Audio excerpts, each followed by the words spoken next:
Dicen que toda bruja guarda un secreto, pero solo unas pocas esconden un pacto, un acuerdo sellado con sangre, pronunciado en lenguas olvidadas, invocando fuerzas que no perdonan, pactos oscuros que otorgan poder, amor, venganza, pero a cambio de algo mucho más valioso que el alma, el linaje. Esta noche vas a escuchar dos historias, ambas reales, ambas malditas. La primera sucedió hace siglos, cuando una mujer desesperada invocó lo prohibido para engendrar vida y dio a luz una maldición que aún camina entre nosotros.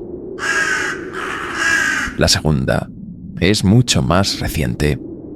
Una joven descubrió que toda su familia había vivido bajo el precio de un pacto que ella nunca firmó, y que romperlo no la liberaría, solo la marcaría.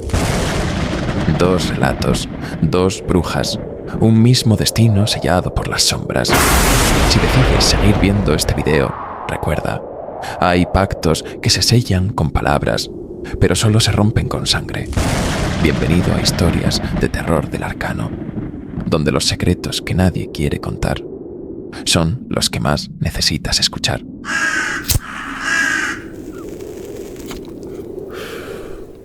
En lo alto del cerro del Tepozteco, donde el viento silba como si arrastrara voces antiguas y las piedras conservan símbolos que nadie ha podido descifrar, existe una historia que no aparece en los libros, pero que se cuenta en voz baja entre los ancianos de Tepoztlán.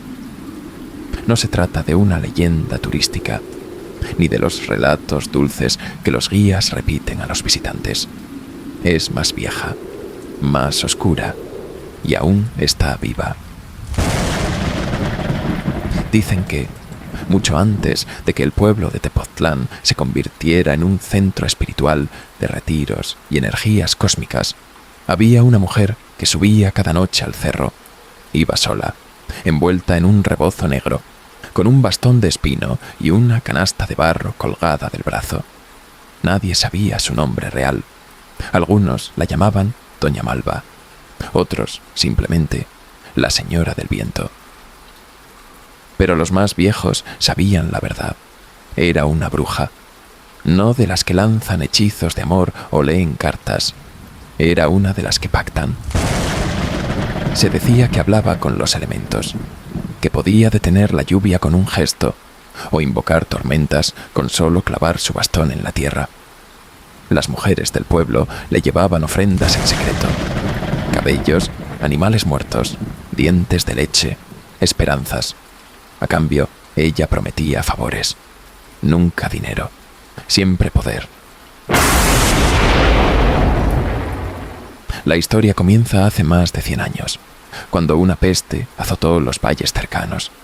Las cosechas se perdieron, el agua se volvió espesa y los niños comenzaban a nacer sin llanto.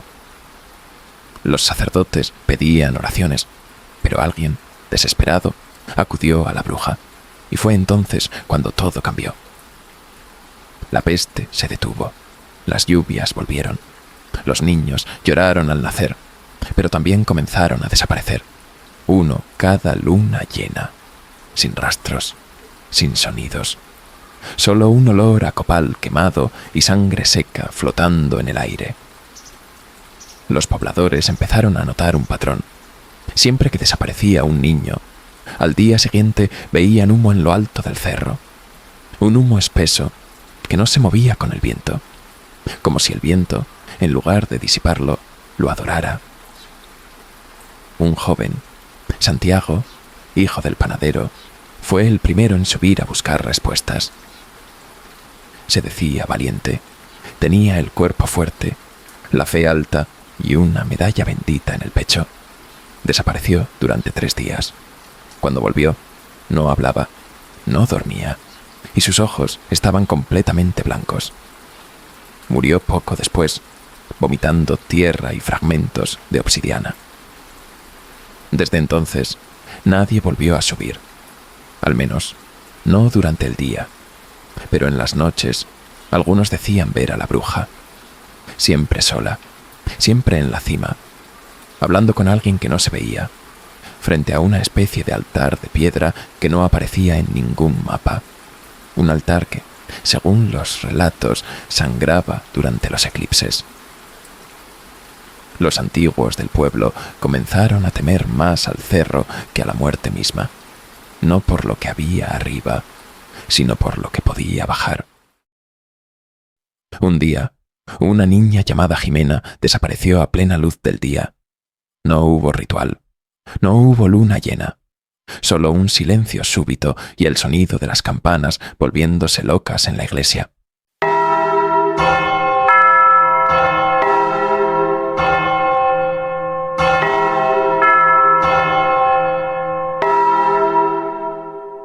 Esa noche, el cielo se tornó verde, y un anciano ciego comenzó a gritar que ella había roto el equilibrio, que el pacto se había cobrado demasiado. Días después, un temblor partió una de las laderas del cerro, y lo que emergió de entre la grieta heló la sangre de quienes se atrevieron a mirar. Un rostro tallado en la roca, con ojos vacíos, y una boca que parecía abierta en un grito eterno. Algunos juraron que se parecía a Doña Malva. El gobierno cercó el lugar. Dijo que era una falla natural, pero las historias no se detuvieron.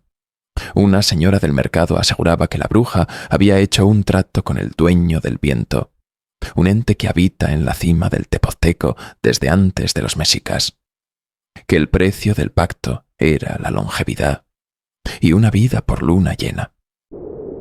La historia fue pasando de voz en voz, de generación en generación, pero siempre con un mismo final, un susurro que dice que la bruja no murió, que su cuerpo fue visto por última vez entrando en una cueva del cerro durante un eclipse, que nunca volvió a salir, que aún está allí dentro, esperando el momento en que el viento sople en la dirección correcta para regresar.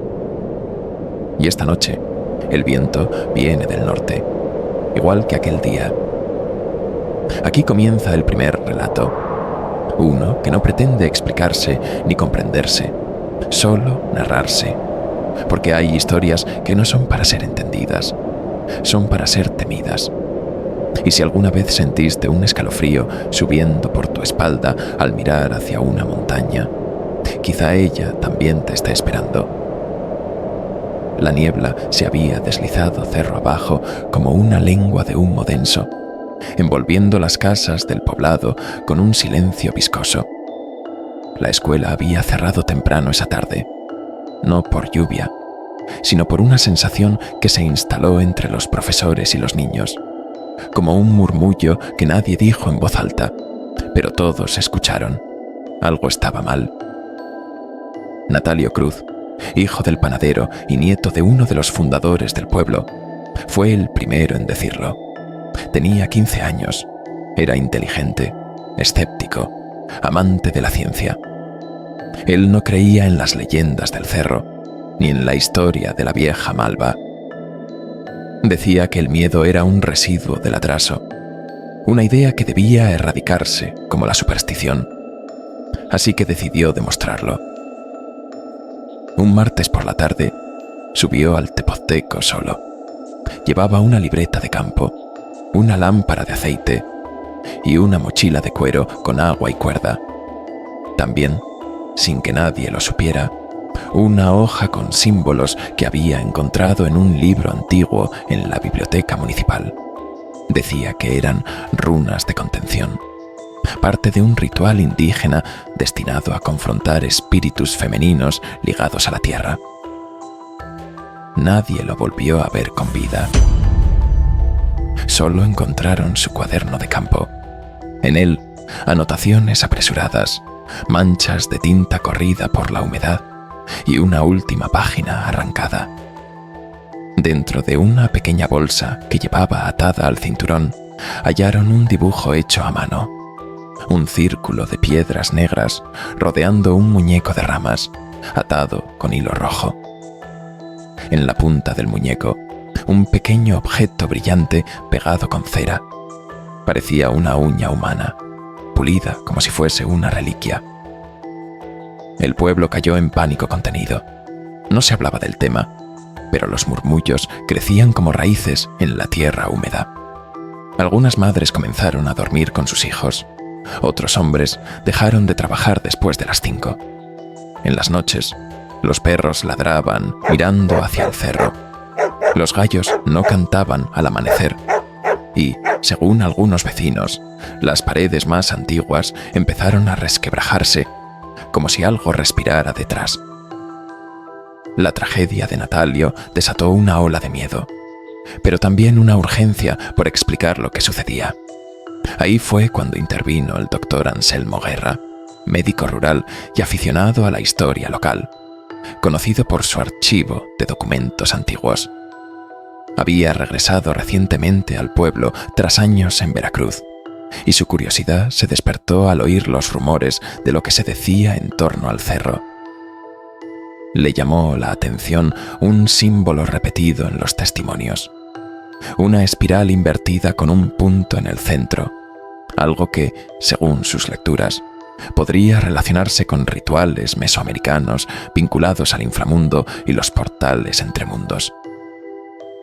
Durante su investigación, Anselmo descubrió referencias vagas a una mujer llamada Malva Xochitl, partera y curandera, acusada de prácticas oscuras en 1723. En un legajo del archivo eclesiástico encontró copias de acusaciones de desaparición de menores durante un eclipse solar. Lo inquietante era que los cuerpos nunca se encontraron. Lo único que quedó fueron marcas en las paredes de adobe, ojos pintados con barro rojo y símbolos de flor de calabaza bañados en sangre animal. Movido por una mezcla de escepticismo ilustrado y temor mal digerido, Anselmo decidió subir al cerro. No fue un acto heroico, sino uno casi clínico. Llevaba consigo un diario de campo, una lámpara de aceite, una medalla de San Benito y una bolsita de sal consagrada por un fraile de Morelos. A medida que subía, el aire se volvía más espeso, casi aceitoso. Los árboles parecían inclinarse hacia él, como si sus ramas quisieran cerrarle el paso. El tiempo se disolvía. El sol, aún visible, parecía inmóvil. Al llegar a la cima, halló un pequeño claro. En su centro, un altar bajo de piedra, cubierto de líquenes. Encima, un cuenco de obsidiana partido en dos, y en su interior, lo imposible: polvo blanco, pelo negro y una tela manchada de algo ya seco.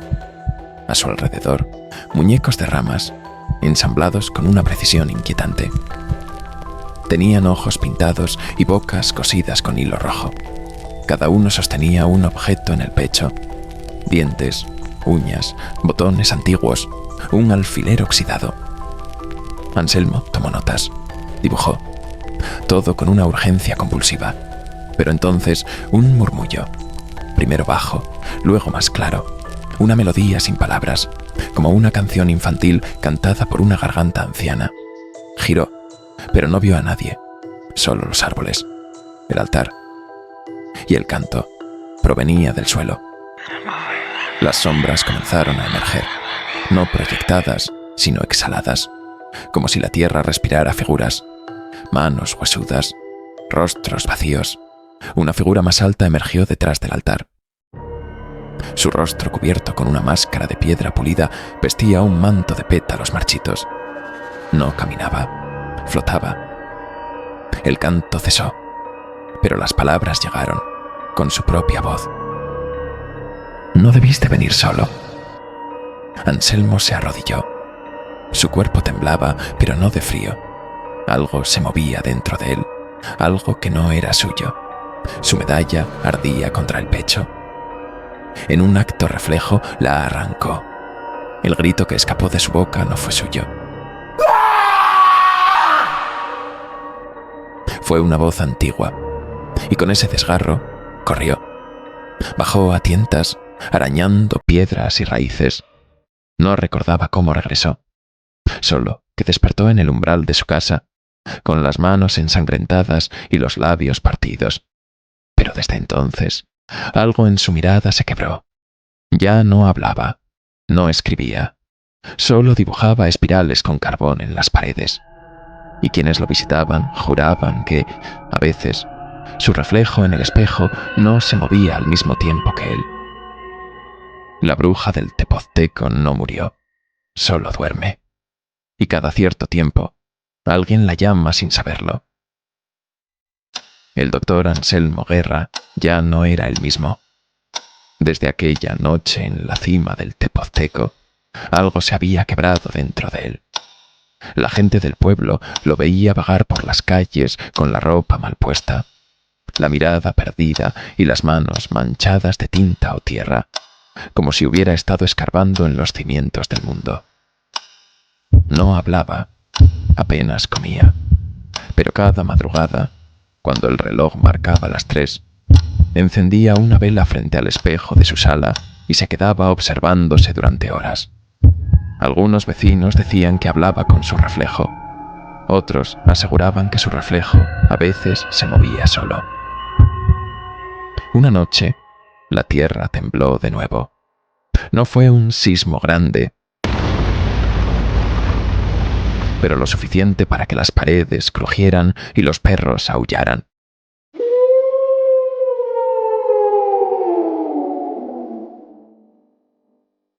En el centro del pueblo, frente a la iglesia, el antiguo empedrado se resquebrajó y una grieta de poco más de 1 metro se abrió, como una boca esperando hablar. Anselmo salió de su casa descalzo, con la camisa manchada de cera y los dedos ennegrecidos. Caminó directo hacia la grieta. Allí, bajo la tenue luz de la luna, comenzó a recitar una oración extraña. No era latín ni náhuatl, era una lengua rota, gutural, que hacía que el aire temblara a su alrededor.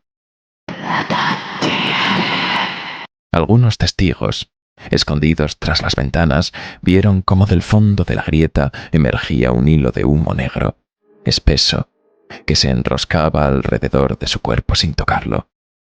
Y Anselmo, en lugar de retroceder, abrió los brazos y dijo una última frase. El linaje está cumplido. Ahora ven por mí. El humo se contrajo como una espiral y lo envolvió por completo. Cuando se disipó, Anselmo ya no estaba. Solo quedaba su medalla de San Benito, quemada y partida en 2. Días después, los más ancianos del pueblo se reunieron. Recuperaron de sus altares antiguos los objetos que habían heredado de sus abuelas: velas negras, figuras talladas en obsidiana, amuletos de pelo trenzado. Sellaron la grieta con sal, ceniza y sangre de gallo negro. Y en el silencio, una frase se repitió entre todos. No se rompió el pacto, solo se renovó. Desde entonces nadie ha vuelto a subir al Tepozteco, ni durante la noche, ni en los eclipses, pero en algunas madrugadas, cuando el viento sopla desde el norte y las velas se apagan sin razón. Hay quienes dicen escuchar pasos en la piedra, risas infantiles y una voz femenina que canta algo sin palabras. Dicen que toda bruja guarda un secreto, pero solo unas pocas se convierten en legado. Y doña Malva no fue una mujer, fue un comienzo. El cerro sigue allí, mirando al pueblo desde arriba, esperando a que el linaje vuelva a sangrar. Y esta historia apenas ha comenzado.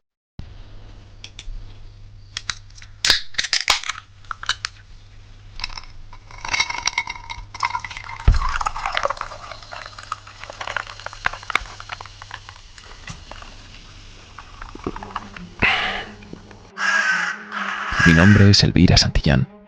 Tengo 30 años y hasta hace poco pensaba que los secretos de mi familia eran simples silencios heredados, cosas que no se dicen, gestos que no se explican, mujeres que miran por la ventana cuando hay luna llena y cierran todas las puertas sin razón aparente. No creía en maldiciones, no hasta que heredé una casa que nunca quise, en un pueblo que nunca visité, con una historia que me ha seguido desde que tengo memoria, aunque no lo sabía. La notaría me llamó 2 semanas después de la muerte de mi madre. Había fallecido en la ciudad, lejos de todo. Llevaba años enferma, distante, y cada vez que le preguntaba por nuestra familia, me respondía con evasivas: «Eso ya no importa. Hay cosas que es mejor no saber. No preguntes tanto, Elvira». Siempre pensé que era una forma de protegerme. Ahora sé que era miedo. La propiedad estaba en Tepoztlán, una casa de piedra, vieja, casi olvidada. La descripción era escueta. Construcción de principios del mediados del siglo XIX, con jardín interior, sótano y altar antiguo en el patio trasero. Me pareció pintoresco. Un poco macabro, quizás, pero tenía que verlo. La primera vez que crucé el umbral, supe que algo estaba mal.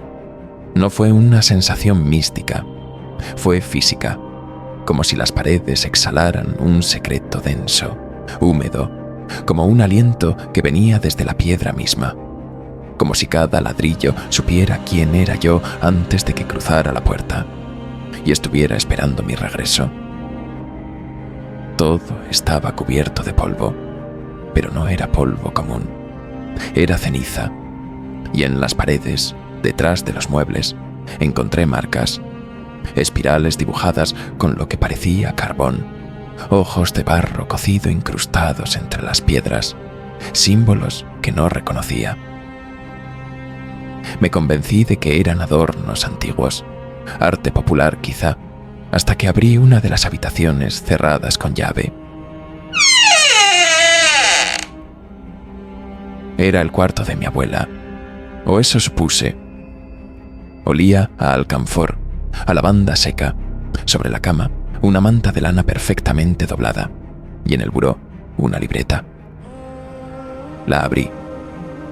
No contenía textos, sino dibujos, uno por página, siempre el mismo, un rostro femenino, con la boca cosida y ojos en blanco. Al principio pensé que era alguna obsesión, pero al avanzar, los trazos cambiaban.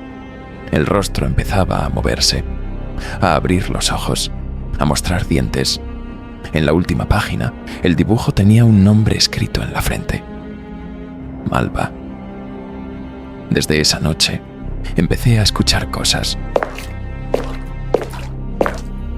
Pasos que no eran míos. Golpes secos en el techo, como si alguien caminara sobre él, descalzo. Las ventanas se empañaban desde dentro, aunque hacía calor. Y en los espejos aparecían sombras detrás de mí, siempre al fondo, siempre estáticas. No sé cuándo empezó a cambiar mi comportamiento.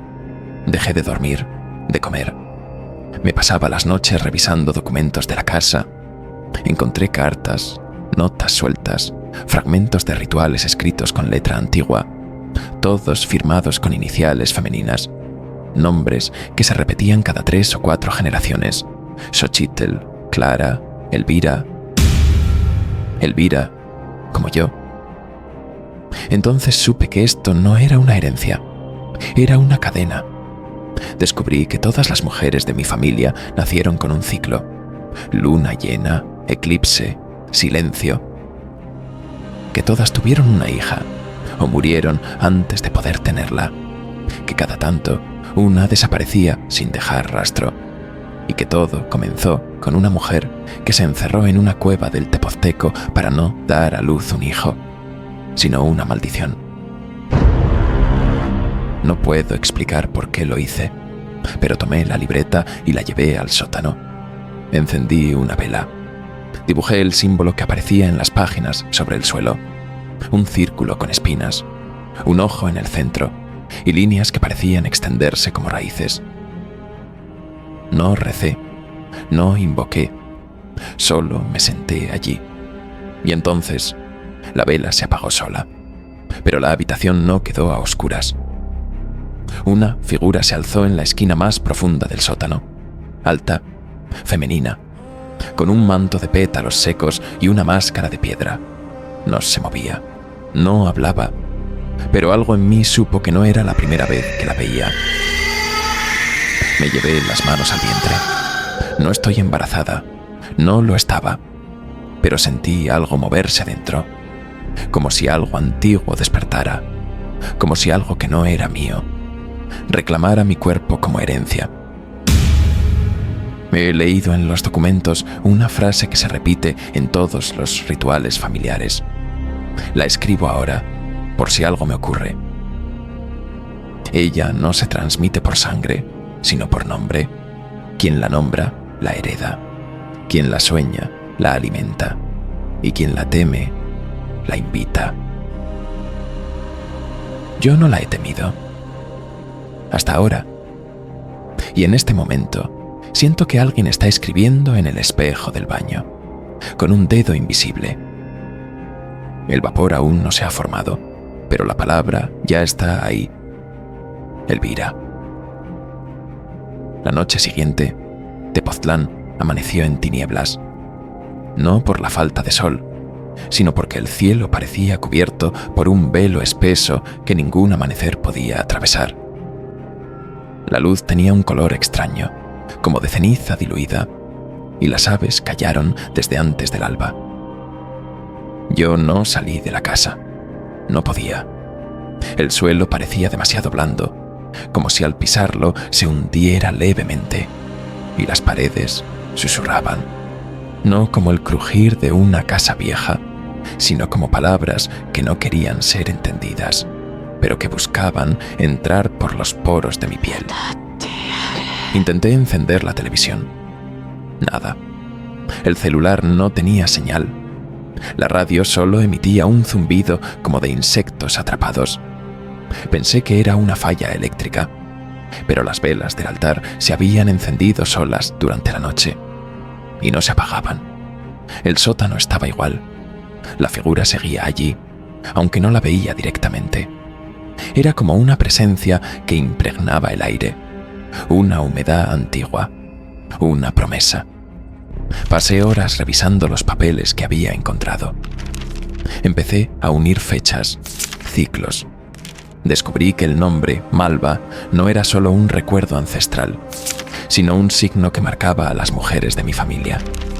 Cada 3 generaciones, una debía asumir el pacto, no por voluntad, sino porque era llamada, y yo había sido llamada. En uno de los diarios encontré un pasaje que parecía más un conjuro que una anotación.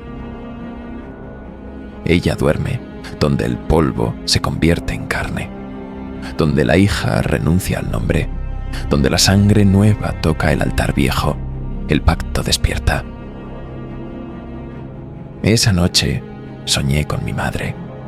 Estaba sentada en el jardín trasero de la casa, pero todo era gris. Su piel parecía de barro agrietado. Me habló sin mover los labios. No debiste quedarte. Me desperté empapada en sudor, con tierra bajo las uñas. No recordaba haber salido, pero el jardín tenía huellas, pequeños pasos descalzos que se perdían hacia el altar de piedra. Huellas que no eran mías. Esa tarde bajé al pueblo.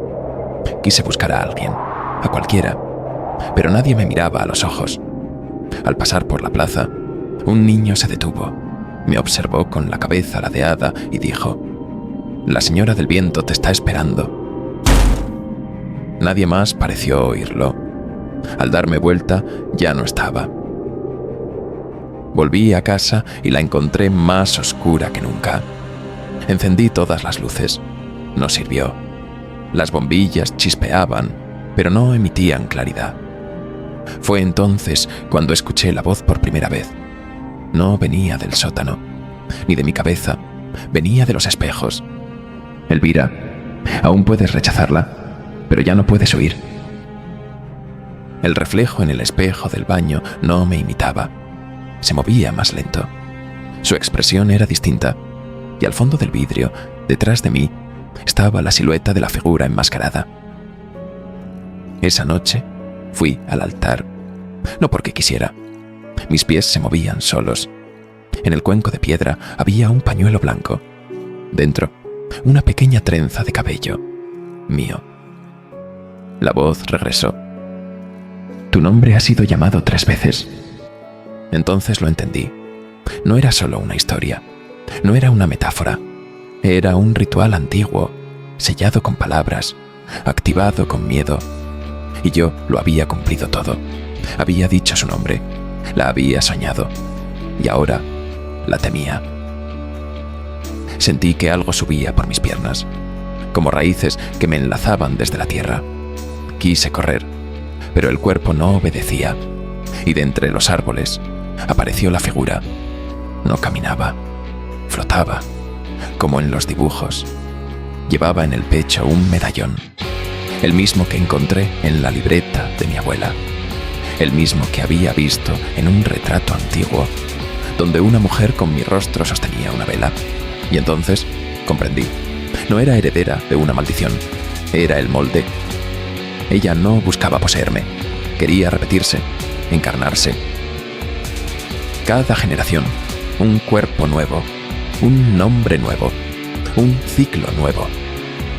El pacto no era con una bruja, era con algo mucho más antiguo, que solo usaba su rostro para que no huyéramos. El viento comenzó a girar. Las velas del altar se apagaron al mismo tiempo, y el cielo, por primera vez en días, mostró algo más que sombra. Mostró un eclipse, y yo supe que, esa noche, debía elegir sellarla o entregarme. Pero sellarla requería un sacrificio, uno de sangre, y no sabía si quedaba alguien más en el pueblo que no llevara ya su nombre en los sueños. Afuera, la noche se había desvanecido por completo. No era oscuridad natural, era un silencio absoluto, como si el tiempo se hubiera contenido dentro de la casa. Y en el sótano, Elvira seguía de pie, frente al espejo del mueble antiguo que nunca recordaba haber traído. Su reflejo ya no imitaba sus movimientos. Era más joven, su cabello más largo, su expresión otra. Tenía los ojos completamente en blanco y la boca se movía como si susurrara palabras en una lengua que Elvira no conocía, pero entendía. La figura en la esquina ya no se ocultaba. La máscara de piedra colgaba de su mano como un trofeo inútil. Su rostro era el de una mujer sin edad, con piel marchita y mirada vacía. Sus pies no tocaban el suelo, pero dejaban marcas, símbolos antiguos que se encendían con un resplandor tenue a cada paso. Elvira no gritó, no huyó. Supo en lo más profundo que esa mujer era ella, o lo sería. El aire olía a ceniza húmeda y pétalos podridos. En las paredes del sótano, los ojos de barro comenzaban a girarse solos hacia el centro del cuarto. Desde el techo comenzó a llover tierra negra, como si la casa escupiera sus cimientos. Y entonces escuchó una voz, no en su mente, no en su oído, dentro del pecho. Era la voz de todas las mujeres que habían escrito en los diarios familiares. Un coro fúnebre que repetía: si la nombras 3 veces, su cuerpo será tuyo. No lo haré, dijo Elvira, por fin, en voz alta. Pero el reflejo en el espejo asintió y dijo: ya lo hiciste.